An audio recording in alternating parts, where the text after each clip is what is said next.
E Deus nos abençoando bastante em todas as campanhas, estamos vendo a mão de Deus. Nem sempre as coisas acontecem como você gostaria que acontecesse, mas a Bíblia diz, não estejais inquietos por coisa alguma. O que está deixando você inquieto? O que está deixando você desassossegado? Nada pode roubar a sua paz, nada pode tirar a sua paz. Você tem que entrar nessa palavra, verificar. O que está roubando a minha paz? O que está tirando a minha paz? Vamos ver isso aqui? Está na carta de Paulo aos Filipenses, capítulo 4. Eu mudei, estava dando sobre o nome de Jesus, mas Deus nos dirige para essa palavra agora. Quantas vezes já fiz isso, hein? Com esboço, e Deus dá outra palavra. Filipenses, capítulo 4, versículo 6. Ele diz assim, não estejais inquietos por coisa alguma.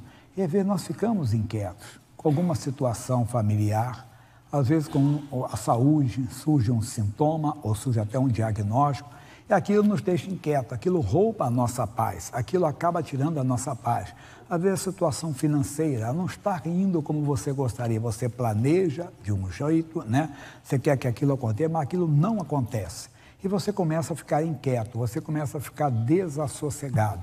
E eu tenho notado também uma coisa, quando nós oramos, que não há resposta imediata, quando nós oramos e a resposta não vem como nós gostaríamos que ela chegasse, então nós ficamos também desassossegados, ficamos agitados, ficamos descontrolados. Não deveria de ser assim. Nós deveríamos ter a paz, deveríamos manter a paz e não deixar aquilo roubar. Aí o que temos que fazer? Não estejais inquietos por coisa alguma. Antes, as vossas petições sejam em tudo conhecidas diante de Deus, pela oração e súplicas com ação de graças. O que nós estudamos? Que quando você ora e não há resposta imediata, quando você apresenta algo a Deus, sua petição, note aqui, uma petição, você apresentou a Deus, você apresentou aquilo ali, mas não veio o resultado como você gostaria. Por exemplo, saúde, você ora e os sintomas até aumentam. Aí você começa a ficar inquieto, desassossegado. Se você não voltar diante de Deus, você pode abortar essa bênção. Você pode anular essa bênção. O que você tem que fazer? Ele está dizendo aqui para nós, o finalzinho diz assim, as vossas petições sejam tudo conhecidas diante de Deus pela oração e súplica com ação de graça. Você volta diante de Deus não para fazer uma oração mais forte, ou uma outra oração, mas para dizer a Deus que você não vai desistir daquela oração. Você não vai desistir daquele propósito, porque o ser humano é assim. Nós olhamos qualquer dificuldade, nós retrocedemos e começamos a mudar a nossa oração. Claro, se formos convencidos pela palavra que a oração não está certa, tudo bem. Mas quantas vezes você orou com fundamento bíblico, você orou, entenda-me, em nome de Jesus, você orou com fé, mas as coisas não aconteceram logo como você gostaria. Aí você fica inquieto, você fica desassossegado, e se você não voltar diante de Deus, você vai abortar, você vai anular. Você vai dizer mais ou menos assim, Deus, eu acho que eu não orei direito. Ou, Senhor, eu não tenho muita fé. Senhor, eu não sei orar, me perdoe. E aquilo tudo, você está anulando. Você está abortando aquela bênção. Você deveria voltar diante de Deus, não para fazer uma outra oração, mas para confirmar aquela, Deus, eu orei, eu não usei o nome de Jesus em vão, essa doença está amaldiçoada, falando doença, mas pode ser outro problema, entende? Deus, esse mês foi difícil, esse mês teve uma dificuldade na minha loja, na minha empresa, no meu escritório, mas Deus, eu não vou mudar a oração que eu fiz a Ti, porque eu orei em nome de Jesus, eu orei de acordo com a palavra de Deus. Eu sempre cito a oração de Isaac, que demorou 20 anos para ter uma resposta. Ele tinha uma promessa, uma declaração de Deus, que nele, Isaac, seria contada a descendência do seu pai Abraão. E o Isaac casou com a sua prima, chamada Rebeca. E ela era estéril, descobriu isso. Ela não engravidava. Os anos foram se passando. Mas a Bíblia diz que ele orou, Isaac, eu não estou lendo para você, que é Gênesis capítulo 25, versículo 19 em diante. E ele continuou na oração. E foram 20 anos de oração. Porque quando a Rebeca engravidou, quando os filhos nasceram, ele estava com 60 anos de idade. E quando ele começou a orar, ele tinha 40 anos. Ele não mudou a oração dele, o propósito dele, ele ficou. Naquela época tinha a cultura de terem filhos com as servas. E ele poderia ter tido filhos com as servas. Ele poderia ter tido outros filhos, entenda bem, fora, vamos dizer, da sua esposa, que não era um escândalo para aquela época. Hoje sim. Oh, a fulana está grávida do fulano. Olha, fulano está esperando um filho do fulano. Aquilo era a coisa mais normal. Tanto que o filho dele, o Jacó, ele tem filhos com 4 mulheres. E ninguém fala na Bíblia que era pecado. Ele casou com a Leia, enganado, tá certo? Depois casou com a Raquel. Ele teve filho com as 2 esposas, mas com as 2 servas. Uma chamava-se Zilpa e outra Bila. E as 2 deram filhos. O que eu quero passar? Que não era nada errado. Ou escandalizar, vamos dizer assim, algo que escandalizar, mas não era o plano de Deus, não era a direção de Deus. Então, esse homem Isaac, não, ele manteve a oração dele. Quantas vezes ele foi diante de Deus? Deus, eu não vou mudar. A Bíblia diz que ele orou insistentemente pela mulher dele. Ele não mudou, nós não podemos mudar. O que está deixando você inquieto? Apresente isso a Deus em oração. Eu já orei, pastor Jaime. E a minha inquietação é essa, porque eu oro e eu não vejo resultados. Eu oro e eu estou orando e não está acontecendo. Repito, se você é convencido pelo Espírito Santo a mudar a oração, lembra do testemunho do missionário R. Soares. No começo dos anos 80, ele teve um resfriado, ficou 2 anos. Direto, eu orava para Deus curar, não curava. Até que ele aprendeu a determinação, que ele não tinha que pedir, tinha que determinar, exigir a saída do mal. Aí ele tomou posse, ele mudou a oração, porque ele foi convencido pela palavra, convencido pelo Espírito Santo. Eu estou falando é quando você ora fundamentado nas Escrituras, que você ora fundamentado na palavra de Deus e não há resposta. Aí você começa a ficar inquieto. E você começa, nessa hora eu digo que o diabo ele não aparece chifre com garfo na mão, dizendo eu sou o diabo. Não, você começa a pensar uma porção de coisa que você não orou direito, que você não sabe orar, ou que talvez não seja a vontade de Deus. Você chega até a negar as Escrituras, você conhece a Bíblia, entenda bem, chega até a entrar em ensinamentos que não são de Deus. E nessa hora aparece, nós estamos num mundo de muitas vozes, e as pessoas começam então a raciocinar falsamente. Não, isso aí, vai ver que Deus tem um propósito, Deus está me provando, não sei mais o que. Essas coisas que você sempre foi contra, mas quando é com você, você começa a achar que vai ver que é verdade mesmo. Eu acho que eu estava enganado. Eu acho que Deus prova assim, que Deus está me provando, porque eu já orei e nada acontece. Eu sei que eu estou orando de acordo com a palavra. Não, volte diante de Deus, repito, não para fazer uma oração mais forte, ou para fazer uma outra oração. Não, volte diante de Deus para confirmar a sua oração. Vamos repetir isso aqui. Não estejais inquietos, por coisa alguma.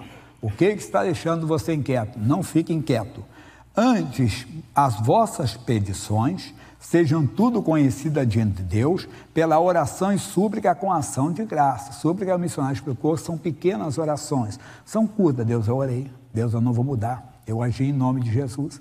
Uma oração, você vai, Deus, a minha petição já está no teu altar, eu já apresentei o meu pedido ao Senhor, eu já apresentei a minha oração ao Senhor, estou aqui não para fazer uma outra oração, para dizer que eu continuo naquela oração, eu continuo naquele propósito, eu continuo crendo, Deus seja louvado, o teu nome é grande, o teu nome é poderoso, eu agi em nome de Jesus, eu não vou mudar. Aí ele diz o versículo seguinte, e a paz de Deus, que excede todo o entendimento, é um sentimento que vai tomar conta do seu coração.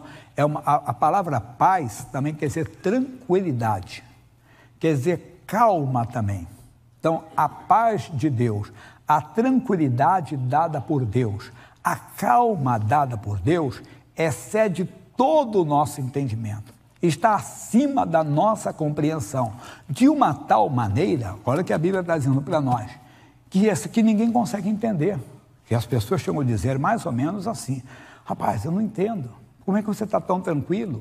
Como é que você está tão calmo? Eu estou sabendo da sua situação. Eu disse, não, rapaz, eu já orei, a minha oração está no altar de Deus, a minha oração está no altar do Senhor, e Deus está agindo, e agindo Deus, ninguém impedirá.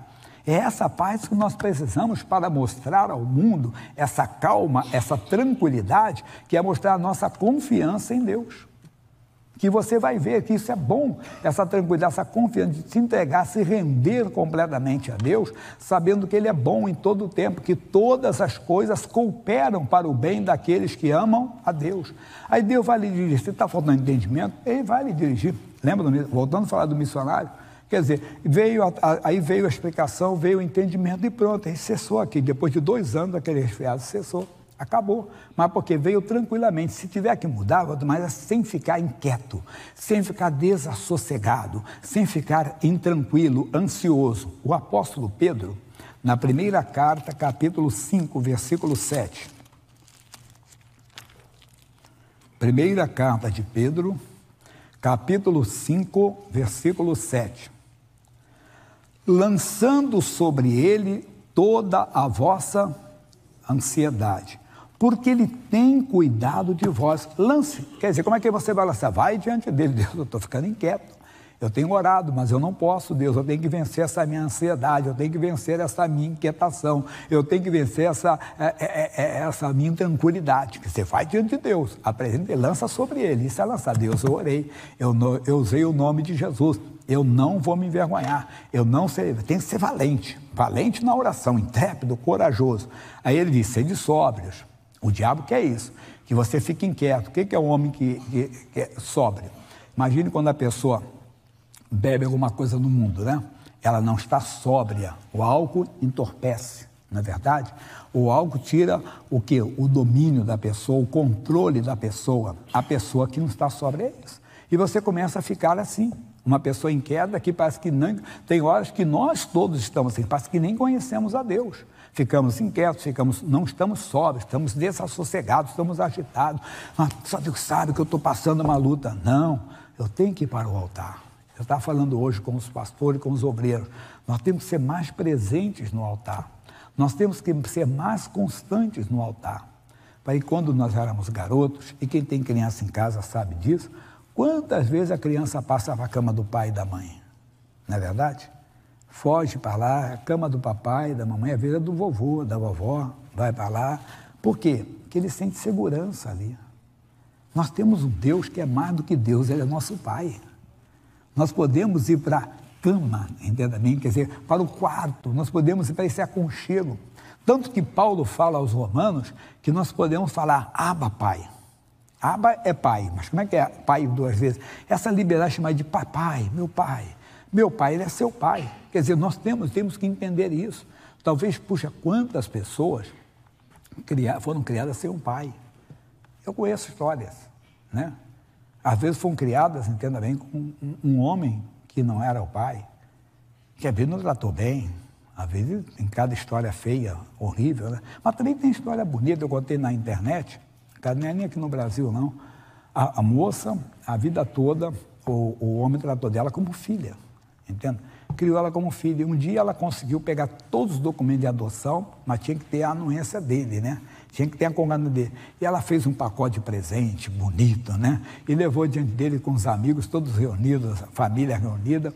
E quando ele foi abrindo assim, tinha uma toalha, ele abriu a toalha. Quando viu, ele viu aqueles papéis todos de adoção. E ela disse assim, você quer me adotar? Quer dizer, só faltava aquilo para ela poder chamar ele legalmente de pai. Você tem um pai. Não fique inquieto, seja sóbrio. O diabo, vosso adversário, vigiai, porque o diabo, vosso adversário, anda em derredor, bramando como leão. O que é isso? Porque vão te assustar. Você nota que é como leão, ele não é o leão. O leão assusta. Imagine, você está no meio da rua, você já encontra um pitbull, já dá uma paradinha, né? Um Rottweiler, já pensou? Né? Quando ele mata as garras, você já, opa, um pé para trás, alguma coisa você tem que fazer, né? Geralmente esses cães realmente tem adestramento, tem tudo isso. A gente, quando está perto, então, do dono, então tem maior segurança, geralmente é assim, né? Mas imagine você, de repente, né, encontra, na internet passou um rapaz que mostrou um gato, alguém chegou a ver? O bicho era desse tamanho, parecia um tigre, rapaz. É um gato. Imagina se encontra um gato desse à noite, né? Se é um tigre, se é uma onça, alguma coisa, bem, você se assustaria. Mas ele está dizendo aqui que o diabo, ele brama, ou ruge, né? Bramando, rugindo como leão. Prestar atenção nisso, como leão, ele não é leão. Você tem o leão verdadeiro, que é Jesus Cristo, o leão da tribo de Judá, irmão. E nós ficamos assustados. Por quê? Porque oramos e não recebemos resposta. Calma, se estamos errados na oração, Ele vai nos dirigir. Mas se estamos certos, temos que perseverar e não podemos ficar inquietos. Temos que voltar diante de Deus para não deixar a inquietação entrar, para não deixar a ansiedade entrar, porque se a ansiedade entrar, ela vai fazer você abortar. Bem, o que é abortar? Você vai se desligar. Eu acho que eu não orei, eu acho que eu tenho que orar mais forte, ou Deus não quer nada, Deus não quer comigo isso, ou Deus não quer me dar essa bênção. Como é que Deus não vai querer te dar? Imagine de caso de saúde, a libertação de um filho. Puxa, o que é isso? Será que Deus quer? Chega ao cúmulo de dizer, Deus, meu filho está na, liberte ele se for a tua vontade. Será que Deus quer ele no vício? Não, Deus, eu sei que estou agindo, o que há de vir virá, o justo viverá da fé, eu não vou recuar, essa bênção é minha, meu filho é de Jesus, minha filha, marido, esposa, quem for, ou o meu corpo é templo do Espírito Santo, essa doença está amaldiçoada, estou fazendo o tratamento, Deus, porque estou precisando, mas continuo olhando para a tua palavra, me dê se está faltando sabedoria em mim, mas sem ficar inquieto. É essa paz que nós temos que mostrar ao mundo, mas não é uma paz forjada, não, é a paz de Deus, é um sentimento que vem do Senhor, uma coisa natural que vai estar em você, uma confiança plena em Deus. O mundo precisa de homens e mulheres assim, jovens e moças que vão mostrar como é bom confiar em Deus, como é bom ficar seguro nas mãos do Senhor. E vai terminar dizendo assim, sabendo, buscando a quem possa tragar. Buscando, quem ele vai tragar? Quem fechar, abrir a porta para ele. Quem fechar a porta, ele não entra, aqui não entra. Maior é o que está comigo, em nome de Jesus, não vai entrar, não vai prevalecer, em nome, fica firme, a oração da fé salvará o doente, entenda? Você fica e não retrocede, não desiste, terminando. A qual resistir firmes na fé, sabendo que as mesmas aflições se cumprem entre os vossos irmãos no mundo. Duas coisas, ao qual resistir firmes na fé. Firmes, não é vacilando, na fé. A fé vem por ouvir, e ouvir pela palavra. A fé é uma certeza. Então, com certeza daquilo que você ouviu de Deus, com a certeza que a palavra de Deus lhe transmitiu, com a certeza daquilo que a palavra de Deus falou ao seu coração, resista firme com aquilo. Não, com a palavra. Eu orei em nome de Jesus, eu orei de acordo com a palavra de Deus, não vou mudar. Sabendo que as mesmas aflições se cumprem entre os vossos irmãos no mundo. É que eu digo sempre, você não sabe o que está na pessoa do seu lado. Aí você vê uma pessoa cantando, louvando Jesus, o Senhor é bom, Jesus, o Senhor é maravilhoso. Pastor Jaime, ela está passando isso, que ela não está assim com a luta que eu estou, ela está com uma luta pior do que a sua. Qual é a diferença? Ela está resistindo firme na fé. Você entendeu? Ela tem a paz de Deus porque ela foi a Deus, né? Se Deus, eu orei. Se você talvez conversar com ela, e aí você dizer para ela, amigo, eu estou com um problema sério, não sei o quê, eu vi você cantando, eu vi louvando, também você não deve ter problema nenhum. Eu disse, não, eu estou numa luta aí. Mas por que você está assim? Porque eu já orei, a minha oração está no altar de Deus, a minha oração está no altar do Senhor, por isso a paz de Deus tomou conta de mim, e eu creio que Deus está agindo, Deus está operando e ninguém impedirá. Essa é a primeira parte. Depois tem a segunda, em nome de Jesus.